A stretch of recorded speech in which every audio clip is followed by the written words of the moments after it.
Captain Marcus Chen stared through the reinforced viewport of his cargo freighter, the resilient Dawn, as the distress beacon's coordinates materialized into a horrifying reality.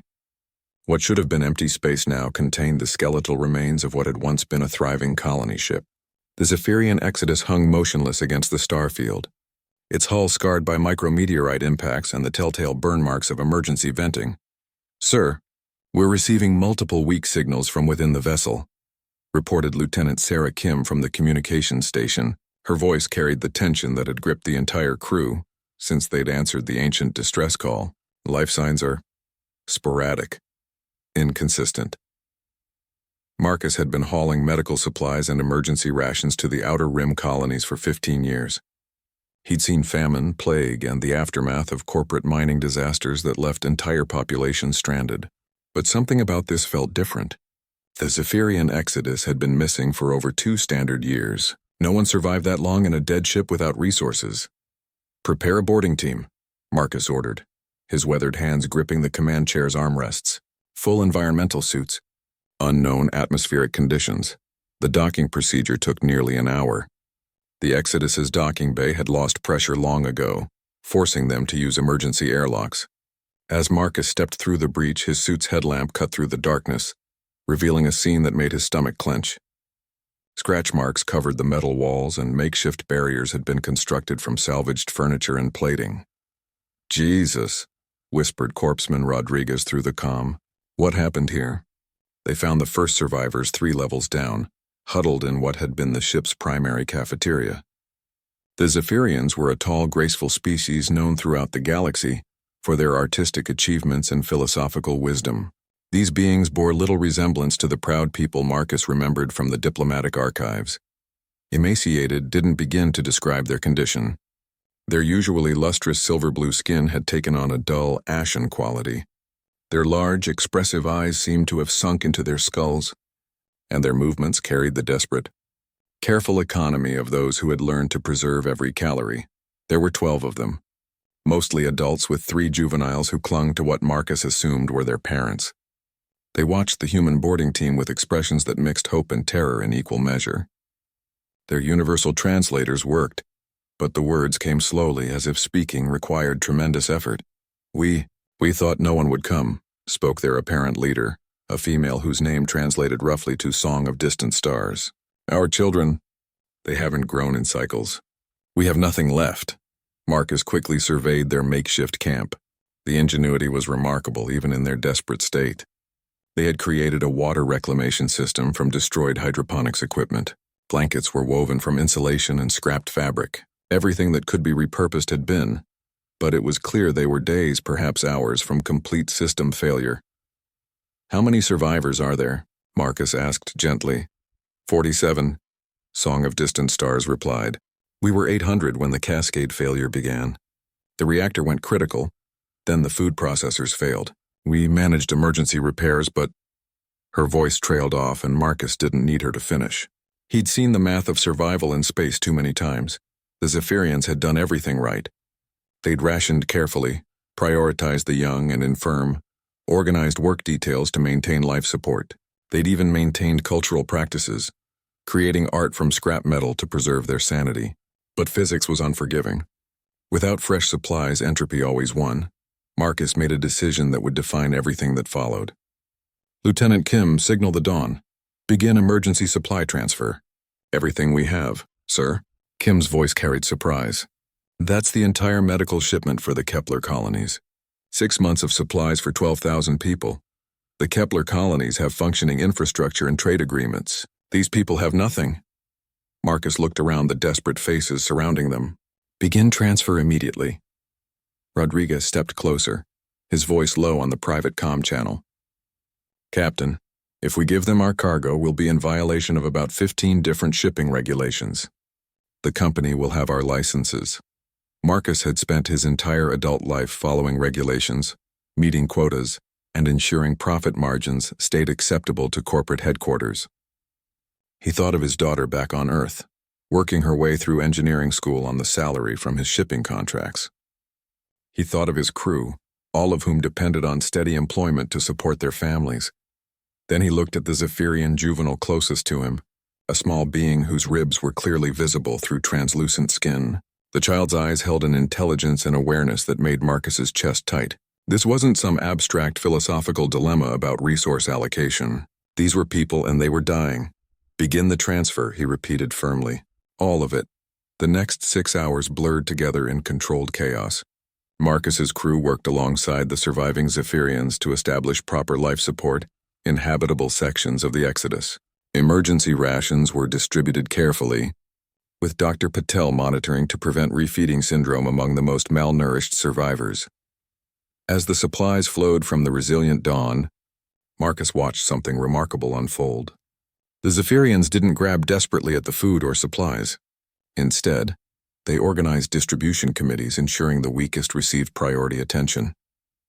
Even in their extremity, they maintained the social structures and cooperative principles that had kept them alive. Song of Distant Stars approached Marcus as his crew finished installing emergency power cells in the ship's medical bay. "Captain Chen," she said, her voice stronger now after receiving fluids and nutrition. "I must know. Why? Your species and ours have limited contact. We can offer you nothing in return." Marcus paused, considering his response.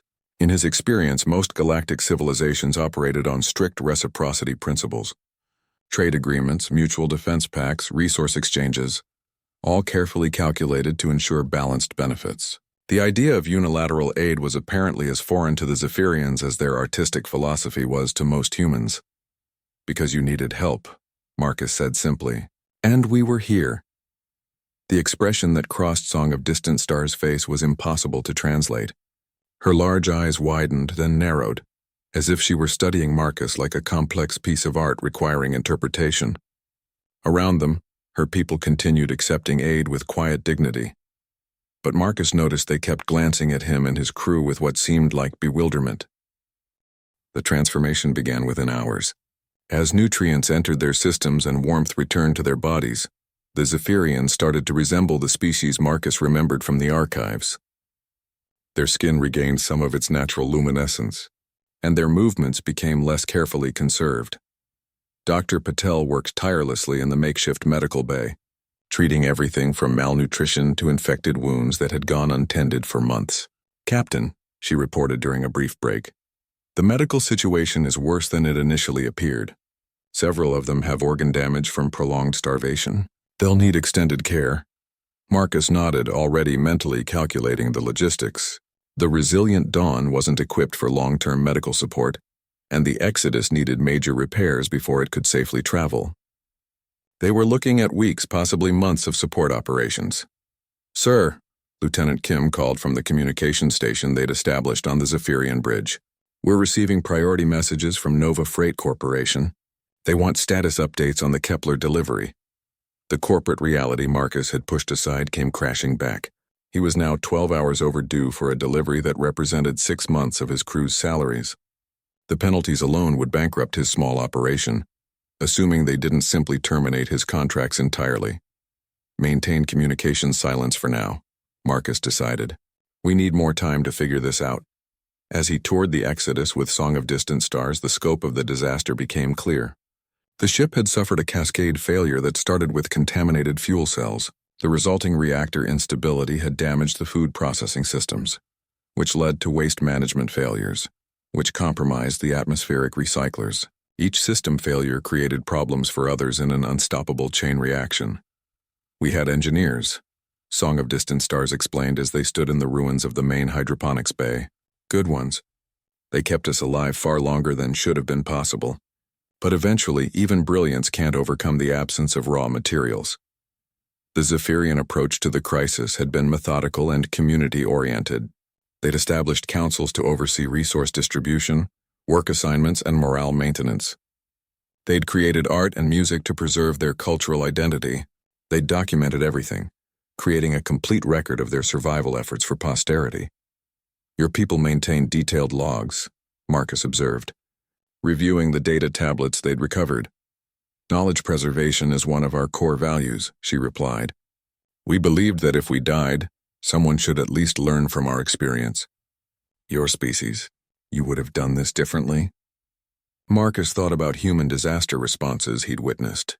Humans tended toward more individualistic survival strategies, often accompanied by conflict over resources, but they also showed remarkable innovation under pressure and willingness to take risks that other species considered reckless. Probably, he admitted. We might have tried more desperate repair attempts, sent smaller groups out in escape pods looking for help. Some would have died, but some might have made it. Song of Distant Stars considered this. Interesting. We discussed such approaches but decided the risk to individuals outweighed the potential benefits to the group. Perhaps this explains why your species travels so far from home, while we prefer stability. As they continued their tour, Marcus met other survivors.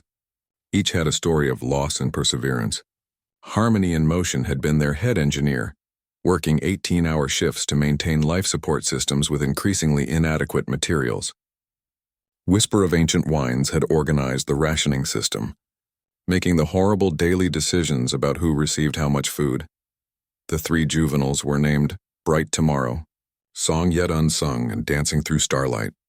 They had adapted to the crisis with the resilience of youth, but Marcus could see the psychological scars. They moved quietly, spoke in whispers, and never left their caregivers' sides. They don't play anymore, Song of Distant Stars said quietly, as they watched the young Zephyrians help sort medical supplies. Our children are naturally exuberant, creative, but they learned that energy conservation meant survival. Marcus felt anger building in his chest, not at the Zephyrians, but at the universe itself. These were good people who'd done everything right, and they'd still nearly died alone in the darkness between stars. Meanwhile, corporations across known space hoarded resources for profit margins while entire populations suffered. The breakthrough came on the second day, when Harmony in Motion approached Marcus with a proposal. Captain Chen, the engineer said, his translator struggling with technical terms, I have been studying your ship's design. Your power coupling system is remarkably efficient. If we could adapt some of your technology to our engines, we might be able to restore partial functionality. Marcus called Rodriguez and his chief engineer, Thompson, to review Harmony in Motion's proposal. The Zephyrian engineer had identified several human technologies that were more advanced than their equivalents, particularly in power distribution and life support efficiency. It's doable, Thompson confirmed after an hour of technical discussion. We'd have to cannibalize some of our own systems, but we could get their engines online and maybe even restore partial life support independence. Do it, Marcus ordered immediately. Captain, Rodriguez interjected, if we strip our own systems, we'll be stranded here too if something goes wrong. Marcus looked around at the Zephyrians working alongside his crew, sharing their expertise and resources freely, despite everything they'd suffered. Then we better make sure nothing goes wrong.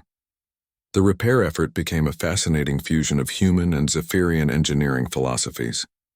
Humans tended toward robust, adaptable solutions that could function under various conditions. Zephyrians preferred elegant, efficient designs optimized for specific purposes. Together, they created hybrid systems that were both resilient and graceful. As they worked, Marcus learned more about Zephyrian culture. They didn't have money in the human sense, instead operating on contribution-based resource sharing. They didn't have individual ownership of ships or equipment. Everything belonged to the community. Their decision-making process involved lengthy discussions until consensus emerged. Your willingness to give up your cargo, Song of Distant Stars said during a break in the repair work. It puzzles my people. In our culture, such generosity would be expected within the community. But you owe us nothing. We are strangers. Marcus tried to explain human concepts of charity and aid, but realized he was struggling with something deeper. Why had he made that decision? It would cost him everything he'd worked to build. His crew would suffer. His daughter might have to drop out of school. I don't know, he admitted finally. It felt like the right thing to do. Song of Distant Stars studied him with that intense analytical gaze that seemed characteristic of her species. This is a common human response? Acting against self-interest for the benefit of strangers? More common than you might think, Marcus said, thinking of disaster relief efforts he'd witnessed, of volunteers who traveled across space to help in crises, of the countless small acts of kindness that kept civilization functioning, though usually not as expensive. By the 4th day, the combined engineering efforts had achieved something remarkable. The Exodus hummed with restored power, its lights steady for the first time in months. The atmospheric processors were functioning at 60% capacity, and the water reclamation systems had been upgraded using human filtration technology. Marcus found himself spending more time with the Zephyrian survivors, drawn by their unique perspective on the crisis they'd endured. Unlike humans who often processed trauma through anger or denial, the Zephyrians had approached their near extinction with philosophical acceptance and community solidarity. Whisper of Ancient Winds. Their former resource coordinator shared insights that challenged Marcus's assumptions about survival psychology. "We knew from the beginning that most of us would likely die," she explained as they walked through the now functional hydroponics bay. "Accepting this allowed us to focus on meaningful action rather than false hope." "But you never gave up," Marcus observed. "You kept fighting for every day. Fighting, yes, but not denying reality. Your species seems to excel at maintaining hope even when logic suggests despair. This must create different survival strategies."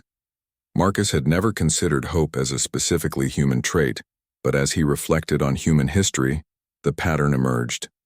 Humans regularly attempted seemingly impossible tasks, often succeeding through sheer persistence where rational analysis suggested failure was certain.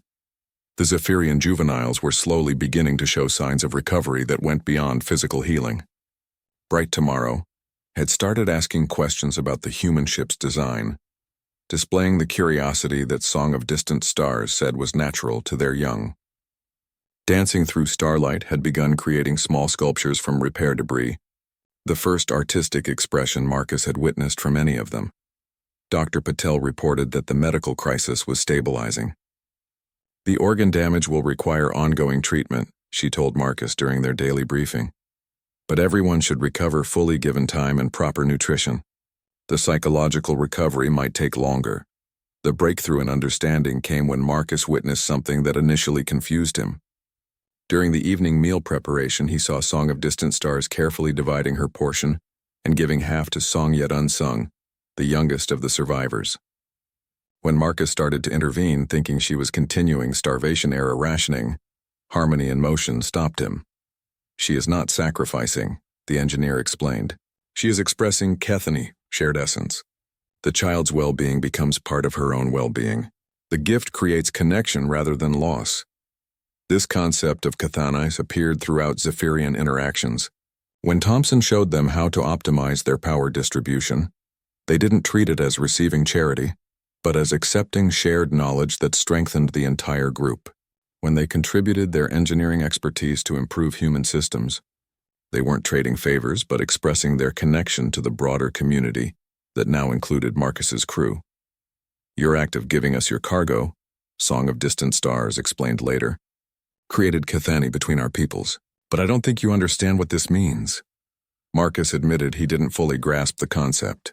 Individual sacrifice for group benefit was familiar to humans, but the Zephyrian idea seemed to eliminate the distinction between self and others in ways that felt foreign.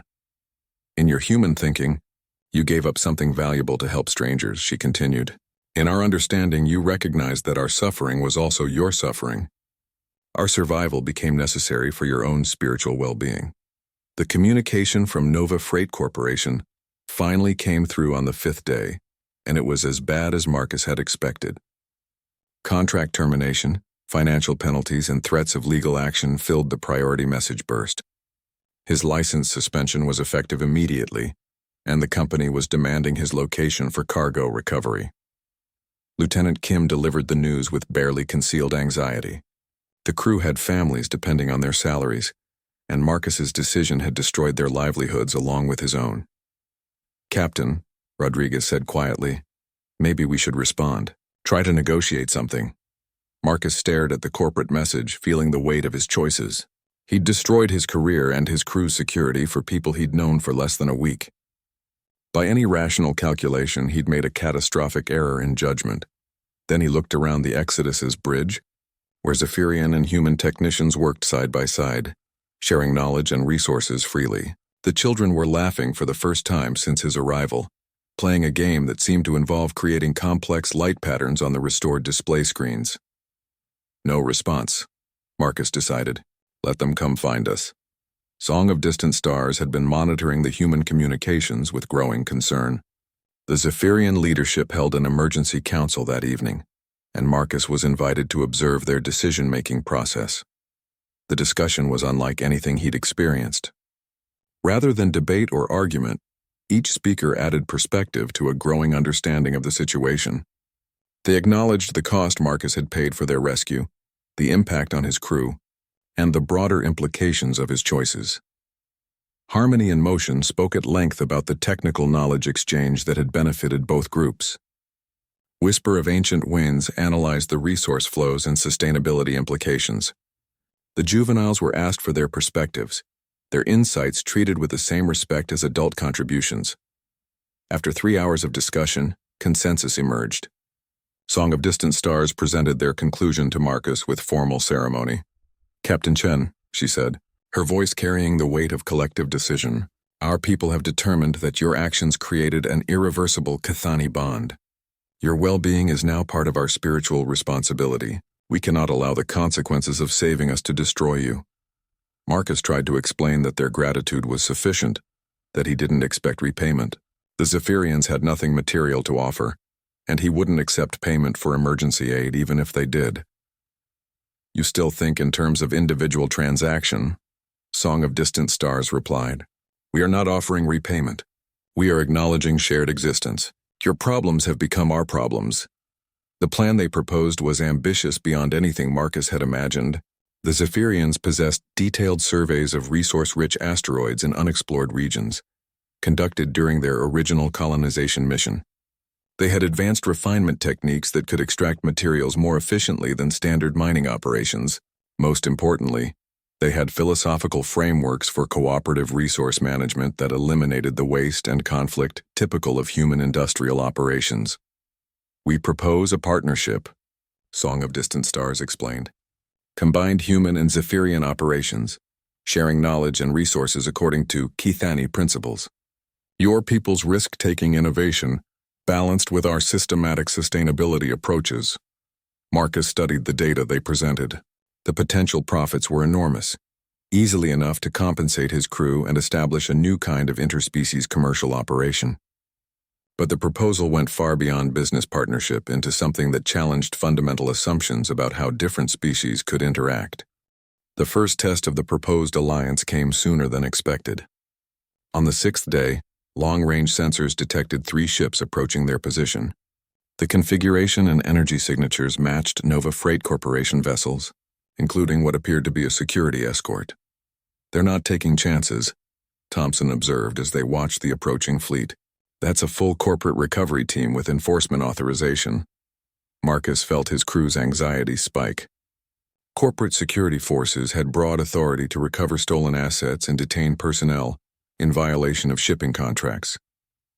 If Nova Freight could prove criminal intent, the legal consequences would extend far beyond financial penalties. Song of Distant Stars joined Marcus on the Dawn's bridge as they monitored the approaching ships. "These are your former employers?" she asked, studying the tactical display. "They're coming for their cargo and probably to arrest me," Marcus confirmed. "My crew shouldn't suffer for my decisions. But corporate law doesn't always make those distinctions." The Zephyrian leader's expression shifted to something Marcus hadn't seen before, a hardness that suggested their philosophical approach to life didn't preclude decisive action when necessary. "Captain," she said formally, "I request permission to handle the initial communication with these vessels." Marcus hesitated. Corporate security teams weren't known for their cultural sensitivity, and first contact protocols could be easily misinterpreted as deception or interference. "They might not respond well to alien intervention," he warned. "Perhaps, but they may respond differently to what I can offer than to what you can explain." The lead corporate vessel, the Asset Recovery, hailed the Resilient Dawn with standard enforcement protocols. Marcus accepted the communication link, but Song of Distant Stars stepped forward to address the screen. The effect was immediate and visible. Corporate Commander Walsh, a stern-faced woman Marcus recognized from previous difficult encounters, clearly hadn't expected to find aliens involved in what she'd assumed was a simple cargo theft case. "I am Song of Distant Stars, speaking for the Zephyrian survivors of the colonial vessel Exodus," she announced with quiet dignity. We wish to discuss the resource allocation dispute that has brought you here. Commander Walsh recovered quickly, but Marcus could see uncertainty in her expression. Corporate protocols covered cargo recovery and personnel sanctions, but not complex first contact situations involving potentially valuable alien contacts.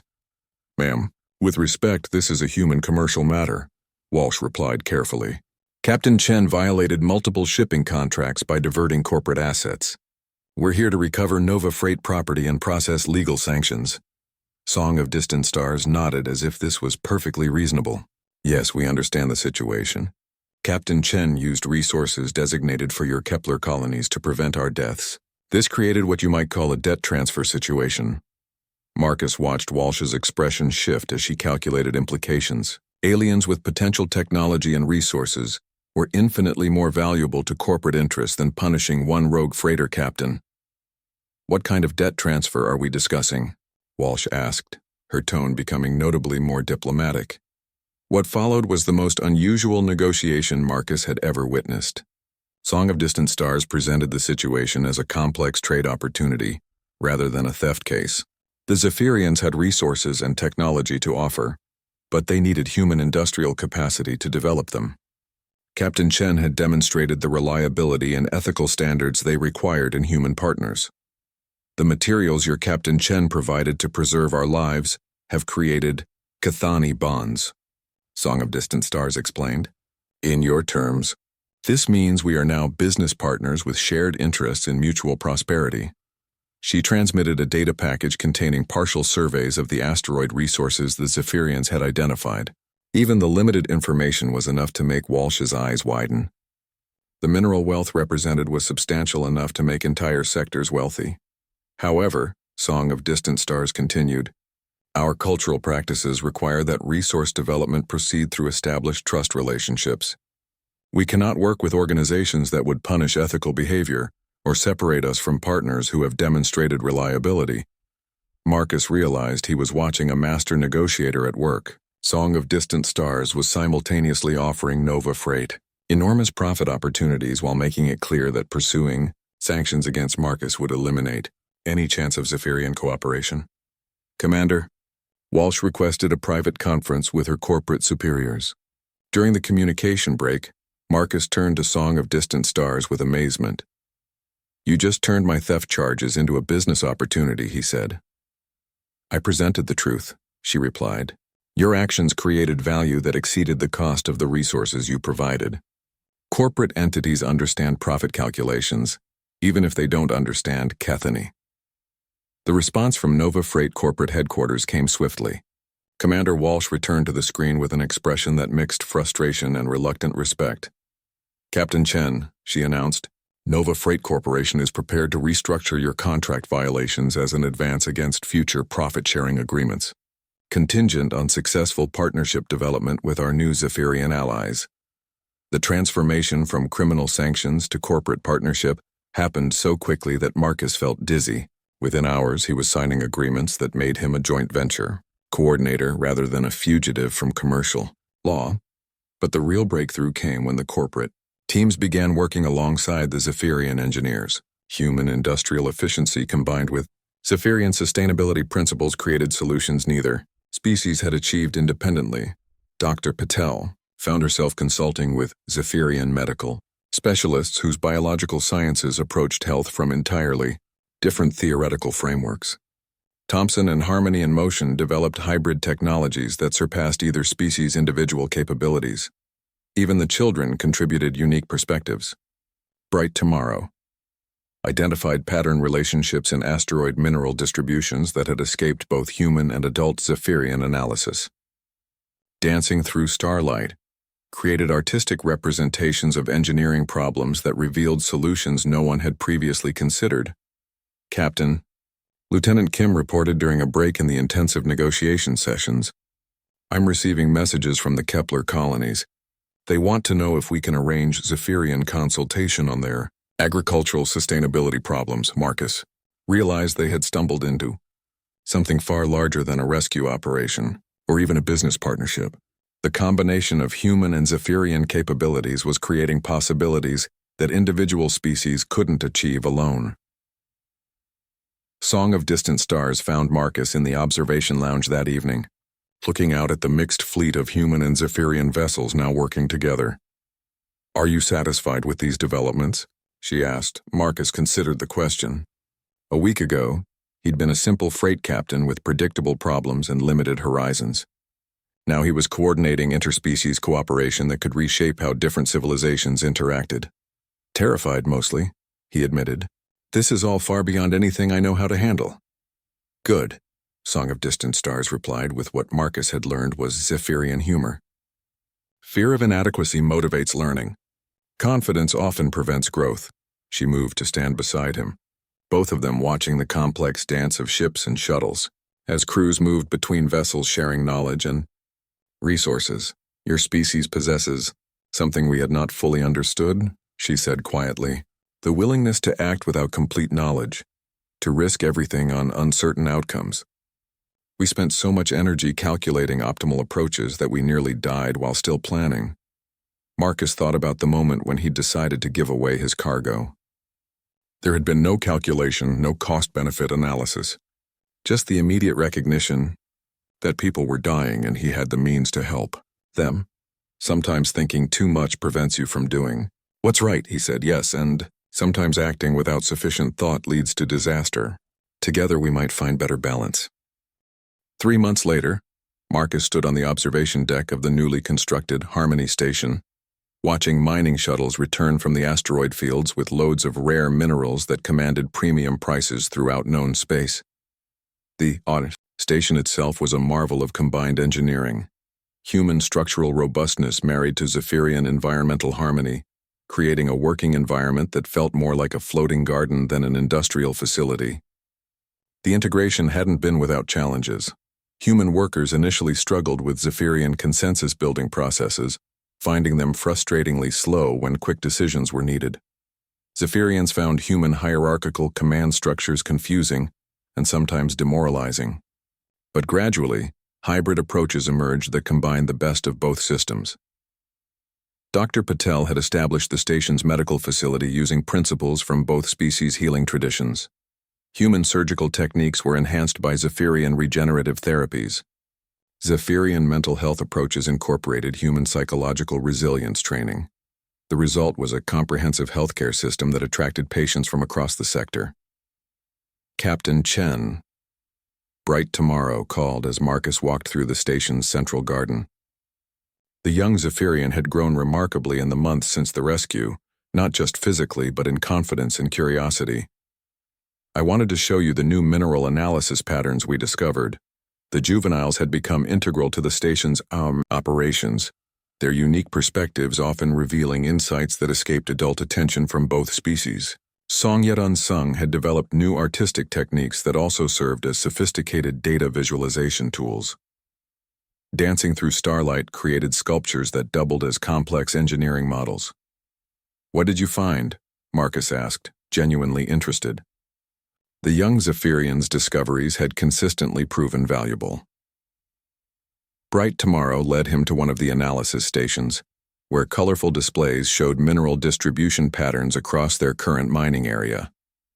"Look at these formations," she said, manipulating the three-dimensional display. Human analysis focuses on density and accessibility.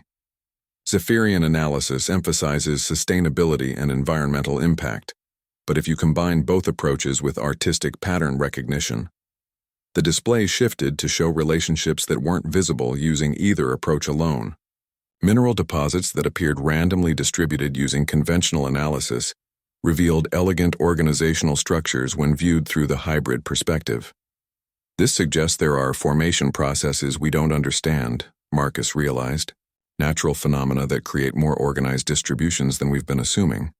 Exactly. And if we can map these processes, we can predict resource locations far more accurately than current exploration methods. Marcus felt the familiar excitement that came with discovering something genuinely new. The young Zephyrian's insight could revolutionize mineral exploration throughout the galaxy, making resource location far more efficient and less environmentally destructive. As they discussed the implications, Song of Distant Stars approached with news that brought different challenges. "Captain, she said with the formal tone she used for serious matters. "We have received communication from the Zephyrian Colonial Authority. They are concerned about our partnership with humans."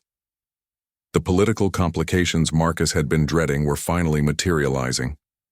The success of their joint operation was attracting attention from both human and Zephyrian governments, not all of it positive. "What kind of concerns?" Marcus asked, though he suspected he knew. "Traditional elements within our government believe we are compromising Zephyrian cultural purity by adopting human practices. They want us to return to established colonies for proper reintegration counseling." Marcus had learned enough about Zephyrian politics to understand the implications. Conservative factions viewed cross-species cooperation with suspicion, preferring the isolation that had characterized Zephyrian society for centuries. "And the human authorities?" he asked. Song of Distant Stars' expression grew more troubled. "The Terran Colonial Administration is investigating whether our partnership violates exclusive development rights in this sector. They claim that alien resource extraction operations require prior governmental approval." The bureaucratic web was closing around their successful operation. Despite the obvious benefits to both species, political interests were asserting control over what had begun as a simple rescue mission. That evening, Marcus called a general assembly of all station personnel. The meeting space was designed according to Zephyrian consensus-building principles, with circular seating arrangements that encouraged equal participation from all attendees. "Everyone knows we're facing political pressure from both our governments," Marcus began. "The question is how we respond to it." Commander Walsh, who had remained as Nova Freight's liaison to the operation, spoke first. "Corporate headquarters suggest we restructure as separate human and Zephyrian operations, sharing facilities but maintaining distinct legal frameworks. That might satisfy both governments' sovereignty concerns." The suggestion made practical sense from a regulatory standpoint, but Marcus could see the Zephyrians' distress at the idea. Separation would violate fundamental Chthoni principles that viewed the community as indivisible. Harmony in Motion offered a different perspective.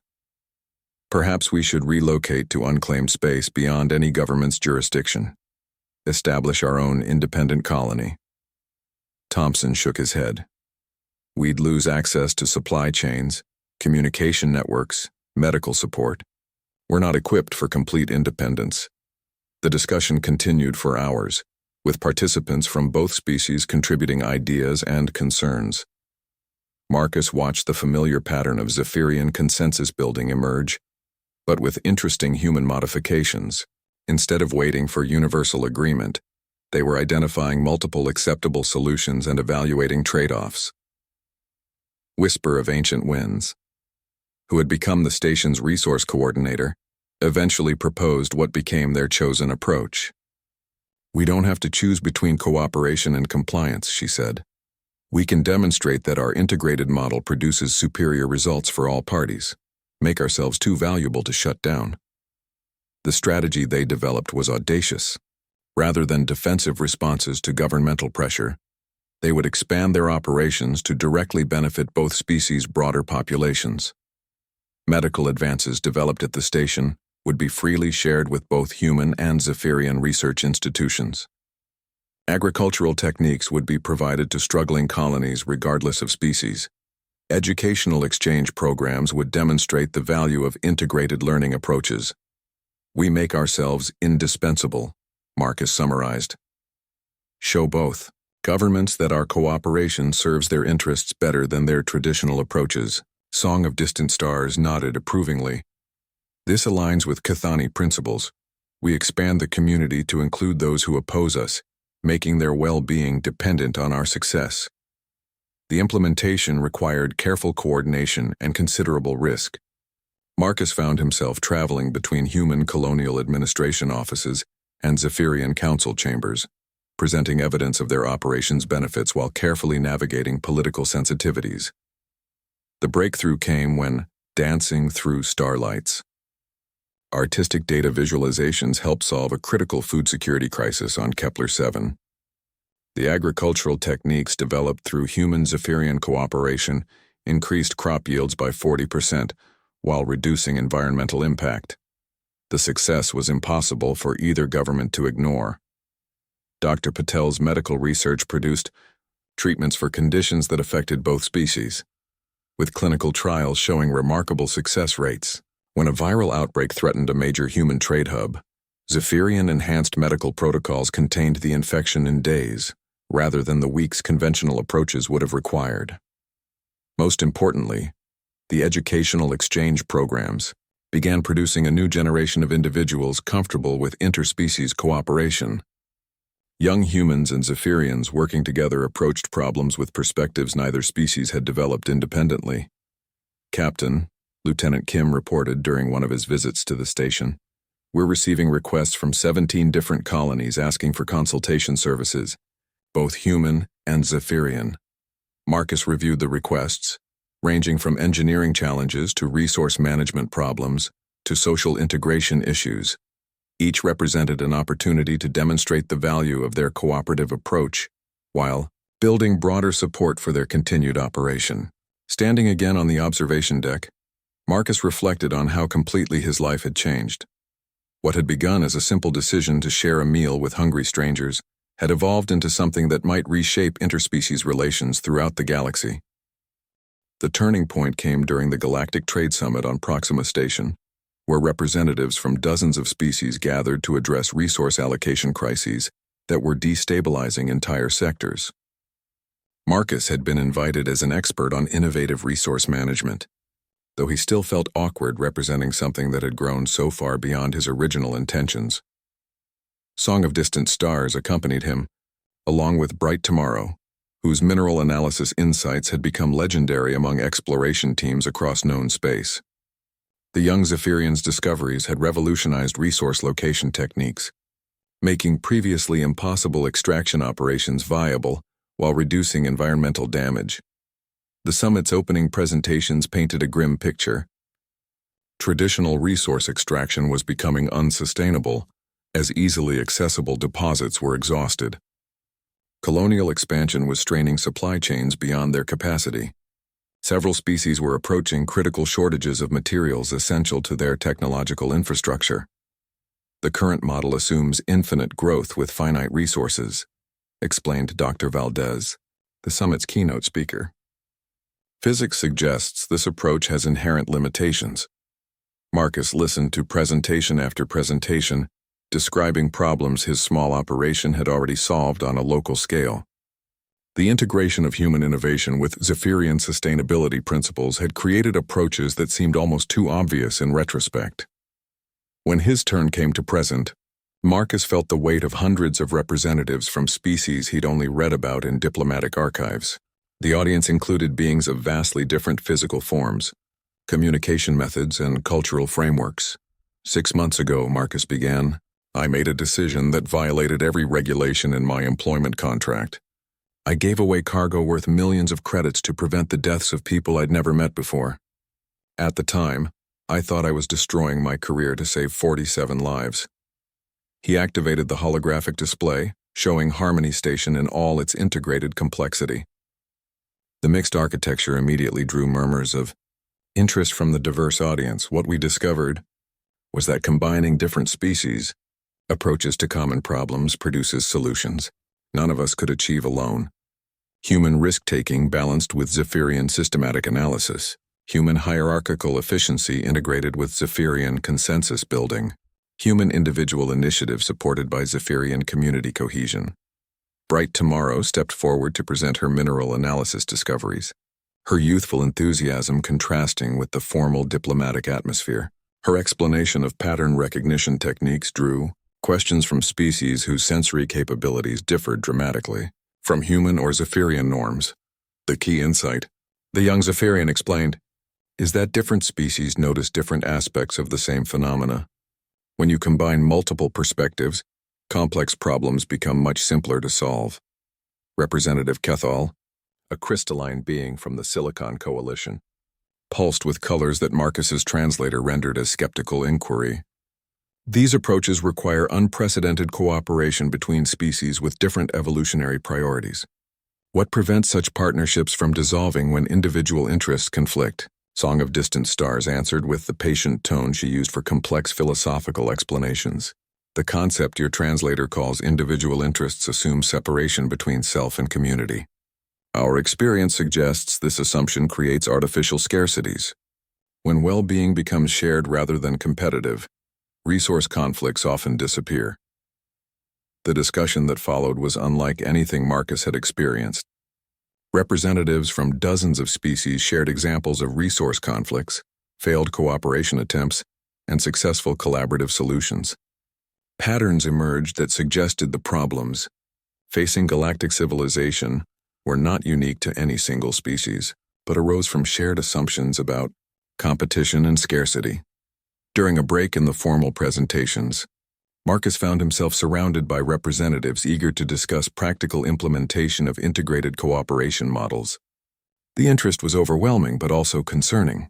Captain Chen approached Ambassador Stell, representing the Aquatic Federation. Several of my constituents are interested in establishing similar cooperative facilities. Can your model be replicated? The question had been haunting Marcus since their success became public. Their operation worked because of specific individuals with particular talents and perspectives. Could the principles be transferred to other situations with different people and different challenges? The technology and techniques can be shared, Marcus replied carefully. But the relationships that make them work have to develop organically. You can't legislate trust or mandate cooperation. Representative Vorth from the Avian Collective clicked her beak in what Marcus had learned indicated thoughtful consideration. Yet surely there are frameworks that encourage such development, structural approaches that make cooperation more likely than conflict. That evening, the informal discussions continued in the station's hospitality areas. Marcus found himself in conversation with beings whose experiences were so different from his own that translation. Protocols struggled with basic concepts. The breakthrough insight came from an unexpected source. Commander Zixith, a hive mind representative whose species had no concept of individual identity, offered a perspective that reframed everything Marcus thought he understood about their success. Your achievement, Zixith communicated through harmonic vibrations, is not combining different approaches to shared problems. Your achievement is expanding identity boundaries to include other species as part of your essential self. Marcus struggled to grasp the concept until Song of Distant Stars provided clarification. Commander Zixith is describing Cathani from a collective consciousness perspective. The relationships we've built aren't partnerships between separate entities, but recognition of existing connections that were previously invisible. The implications were staggering. If cooperation between species was possible because separation was largely illusory, then the resource conflicts threatening galactic civilization might be based on false assumptions about competition and scarcity. Bright Tomorrow contributed her own insight with the directness that made her perspective so valuable. Adults from all species seem to assume they're different from each other, she said to the mixed group of representatives. But when you actually work together on real problems, the differences become useful rather than divisive. The formal summit presentations resumed the next day with a dramatically different tone. Instead of crisis management and resource allocation disputes, discussions focused on cooperation models and integration techniques. Marcus found himself appointed to head a working group on practical implementation of interspecies resource sharing. The appointment felt surreal. A year ago, he'd been hauling cargo for corporate wages with no political or diplomatic experience. Now he was coordinating galactic policy initiatives involving dozens of species and resource flows, affecting billions of individuals. But the real validation came in a private meeting with Dr. Valdez, the summit's senior coordinator. "Captain," she said as they reviewed the working group's preliminary recommendations, "you've accomplished something that diplomatic corps have been attempting for decades. How did a freight captain with no formal training in interspecies relations succeed where experts failed?" Marcus considered the question seriously. The official diplomatic approach had focused on negotiating agreements between separate entities with competing interests. Their success had come from recognizing shared interests that made competition unnecessary. "I think," he said finally, "it's because we started with people who needed help, rather than governments that wanted agreements. When you focus on solving real problems for real individuals, the political complications become less important." Dr. Valdez nodded thoughtfully. Crisis creates opportunities for cooperation that prosperity often prevents. Interesting. As the summit concluded, Marcus realized they had reached a point where their small operation would either expand to address galactic-scale challenges or be overwhelmed by the demands for their services. The choice was no longer whether to grow, but how to grow while preserving the principles that made their approach successful. Song of Distant Stars found him in the observation lounge on their final evening at Proxima Station, looking out at the diverse fleet of ships from dozens of species all working together to address common challenges. "Are you prepared for what comes next?" she asked. Marcus watched a human engineering team working alongside crystalline technicians and aquatic specialists to repair a damaged transport ship. The cooperation that had seemed miraculous 6 months ago was becoming routine. "No," he admitted, "but I don't think anyone is prepared for something that's never been attempted before." 2 years after that first desperate distress call, Marcus stood in the command center of the Cooperative Network Coordination Hub, watching real-time displays that showed resource flows, cooperation projects, and problem-solving initiatives across 17 sectors of known space. The transformation still felt impossible, even while he lived through it daily. The hub itself had become a marvel of integrated architecture and philosophy. Representatives from 43 different species worked alongside each other in spaces designed to accommodate radically different physiological and cultural requirements. Aquatic beings conducted research in specially designed pools, while crystalline entities communicated through harmonic resonance chambers. Gaseous life forms contributed insights through specialized atmospheric interfaces. Marcus, Song of Distant Stars, approached with the easy familiarity that had replaced their formal early interactions. The quarterly cooperation assessment reports are ready for review. The statistics were remarkable. Resource conflicts between participating species had decreased by 78%. Technological innovation rates had increased by unprecedented margins as different species approaches combined to solve previously impossible challenges. Most importantly, the model was replicating successfully as new cooperative facilities established themselves throughout the galaxy. But the real measure of success was visible in individuals like Bright Tomorrow, who now served as the hub's chief pattern analyst. The young Zephyrian had grown into a role that didn't exist before her unique talents revealed its necessity. Her discoveries continued revolutionizing resource location and extraction throughout known space. Dancing Through Starlight had established the galaxy's first interspecies art institute, where aesthetic expressions from dozens of cultures combined to create new forms that no single species could have imagined. Her sculptures now served as both artistic achievements and functional engineering models, with her techniques being adopted by designers across the cooperative network. Song Yet Unsung had become something unprecedented, a cultural translator who helped different species understand not just each other's languages, but their underlying conceptual frameworks. Her work was essential to the cooperation initiatives that were transforming interspecies relations. Dr. Patel's medical research had established treatment protocols that worked across species barriers, with techniques developed through cooperation, proving more effective than any single species' traditional approaches. Her clinics were now requested by planetary governments throughout known space. Thompson and Harmony in Motion had founded an engineering consortium that tackled infrastructure projects no single species could complete alone.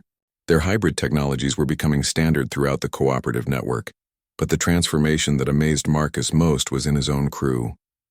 Lieutenant Kim had become a coordination specialist, managing communication between diverse species whose interaction requirements were vastly different.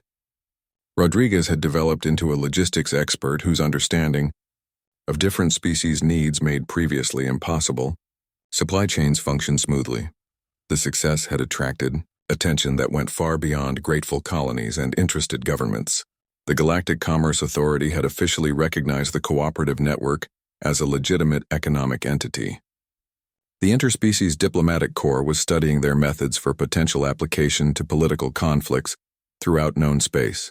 Most significantly, a new generation was growing up within the cooperative facilities, individuals who had never experienced species separation as normal or natural. These children played together, learned from each other, and approached problems with integrated thinking that amazed their parents and teachers. Marcus found himself in the education facility, watching human, Zephyrian, and dozens of other species children collaborate on a project that would have required teams of adult specialists just a few years before. They were designing sustainable habitats for a newly discovered planet, combining engineering principles from multiple species with artistic vision and environmental sensitivity. Captain Marcus called Zara, a human child whose parents worked in the agricultural cooperation program. Come see what we created. The holographic display showed a habitat design that was simultaneously functional, beautiful, and environmentally harmonious. Human structural engineering supported Zephyrian aesthetic principles, while incorporating technological innovations from a dozen other species. The design was practical, efficient, and inspiring in ways that single-species architecture rarely achieved. It's remarkable, Marcus told them honestly. How did you coordinate so many different approaches? We just talked to each other, replied Harmony of New Songs, a young Zephyrian whose name reflected the cultural fusion that was emerging throughout the network. Everyone had good ideas, so we figured out how to use them all together. The simplicity of the child's explanation highlighted something that had taken Marcus years to fully understand. The cooperation that seemed miraculous to adults raised in separated species paradigms felt natural to children who had never experienced artificial barriers between different kinds of people. That evening, Marcus received a message that brought the transformation full circle. The original Nova Freight Corporation had been restructured as the Cooperative Resource Management Consortium, with operations extending throughout the galaxy based on principles developed at Harmony Station. Commander Walsh, who had arrived to arrest him 2 years earlier, was now requesting his consultation on expanding cooperative operations into previously unexplored sectors. Captain, the message read, we have situations developing in the Outer Rim that require the kind of innovative problem-solving your network has pioneered. Several species are facing resource crises that traditional approaches can't address. We'd like to discuss establishing new cooperative facilities in those regions. Song of Distant Stars found Marcus reviewing the request in his private office, a space designed according to principles that combined human functionality with Zephyrian aesthetic harmony. Another expansion opportunity? She asked, settling into the curved chair that accommodated both species' seating preferences. 3 more sectors reporting resource conflicts that conventional approaches can't resolve, Marcus confirmed. They want us to establish new cooperative facilities, train local coordinators, share the technical innovations we've developed. And how do you feel about continued expansion? Marcus considered the question carefully. 2 years ago, he'd been a simple freight captain with limited horizons and predictable problems. Now he was coordinating interspecies cooperation on a galactic scale, with responsibilities that affected billions of individuals across dozens of species. Terrified as usual, he admitted, but also excited. Every new challenge shows us capabilities we didn't know existed. Song of Distant Stars moved to the window, looking out at the diverse ships docked at the hub's expanded facilities. Vessels from species that had never communicated before now worked together routinely, their crews sharing knowledge and resources according to principles that had started with a simple meal shared in desperation. Do you ever regret that initial decision? She asked. Giving away your cargo changed everything about your life. Marcus joined her at the window, watching maintenance crews from 5 different species working together to repair a damaged exploration vessel. The cooperation that had seemed impossible was now so routine that his crew barely noticed when they were working alongside beings whose physiology was completely different from their own. How can I regret something that led to this, he asked. A year ago, those species barely acknowledged each other's existence. Now they're planning joint missions to investigate phenomena that none of them could study alone. Your decision created ripples that extended far beyond what you could have anticipated, Song of Distant Stars observed. One act of generosity toward strangers has transformed interspecies relations throughout known space. It wasn't generosity, Marcus corrected. It was just recognizing that people were hungry and I had food. Everything else grew from that basic recognition. Song of Distant Stars smiled with the expression that had become familiar over months of working together. Perhaps that's what made it so powerful. You responded to need without calculating consequences or benefits. Pure Kethany expression. A priority alert interrupted their conversation, Lieutenant Kim's voice came through the communication system with barely controlled excitement. "Captain, we're receiving a distress signal from the Andromeda approach. It's coming from the Discovery Pioneer, a multi-species exploration vessel that suffered catastrophic system failures. They have representatives from 8 different species aboard, and their life support is failing." Marcus felt the familiar surge of adrenaline that accompanied emergency situations. But this time, instead of facing the crisis alone, he had resources and expertise from dozens of species available to help. "Assemble a rescue team," Marcus ordered. "Multi-species crew with capabilities appropriate for all the survivors' needs, and prepare emergency supplies for extended support operations."